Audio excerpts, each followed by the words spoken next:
Наставившие белые ветры крыло, планируют буслы. Их многие и многие тысячи, гнезды повсюдь, и тому мне здається, землю нашу, Беларусь, можно назвать землею под белыми крылами.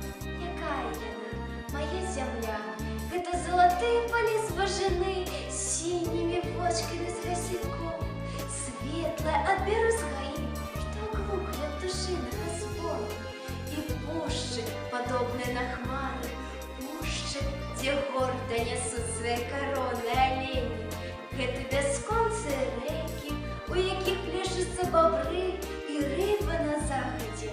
Это амаль 11 тысяч озер, чистых, як усмешка дитяти. Это у минулом героичная и шматпокутная земля. Безліч разов спочатку дён рукотали по ёй колесницы войны.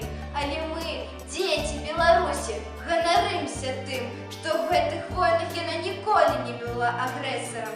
Іншая справа, што яна заўсёды мужна і до конца бараніла сваю праўду і веру. Ёсць і горкая памяць у маёй зямлі.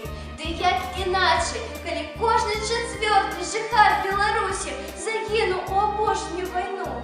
Перша прыняла удары ворага і гераічна змагалася з ім разам з усім савецкім народам. У лясах амаль 400 тысяч партызан цану жыцця стоілі ад ворага чысты воды радзімы дзеля таго, как зберагчы волю, веру, бацькаўшчыну.